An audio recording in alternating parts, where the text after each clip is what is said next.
la petite chronique de Pauline.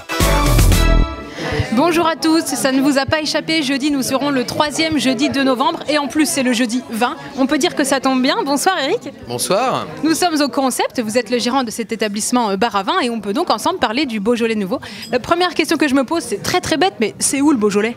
Alors la région du Beaujolais, nous sommes à l'extrême sud de la Bourgogne, donc on arrive en pays lyonnais en fait, au-dessus de Lyon. Voilà. Okay. Ouais, donc c'est déjà un petit peu au sud quand même. Ça sent bon et ça sent le soleil. Exactement. Est-ce que vous connaissez l'histoire et l'origine de cette tradition? Pourquoi est-ce qu'on fête le Beaujolais et depuis quand éventuellement?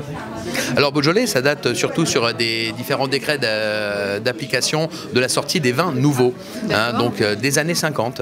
Un décret d'application qui autorisait, je dirais, la sortie des vins nouveaux ou primeurs, puisque les deux font office sont notifiés sur le décret d'application, donc qui autorisait la sortie des vins nouveaux fin novembre. Donc vin nouveau, ça veut dire que c'est une vendange qui a été faite? C'était la vendange de l'année. D'accord. Voilà, vendange de l'année.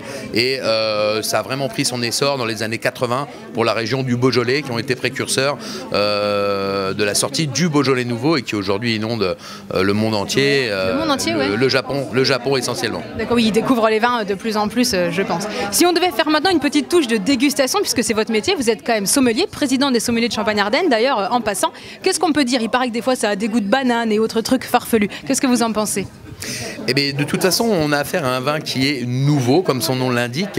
Donc, on est sur un vin qui est très jeune. On ne peut pas faire plus jeune, qui est dépourvu de tout tanin. Donc, on est sur un vin qui est léger, dans tous les cas, sur le fruit essentiellement. Alors oui, banane, fruits rouges, etc. Chacun peut y trouver son compte. Cela dit, ça reste quand même le vin convivial, le vin de copain, le vin franchouillard, une belle tradition qu'il faut surtout ne jamais perdre. Voilà, je pense que ça reste du vin qu'il faut savoir honorer en toute simplicité, bien sûr, en toute modestie. Voilà. Idéalement, quelques accords mets et vins pour finir. La charcuterie, je vous rappelle qu'on est à côté de Lyon.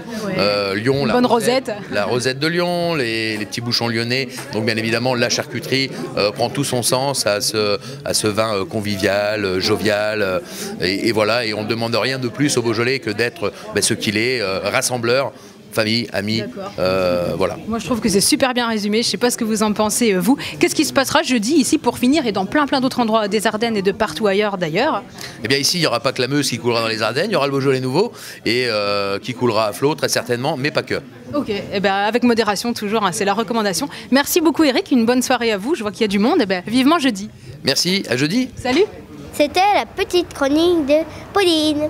Merci, et applaudissez bien fort.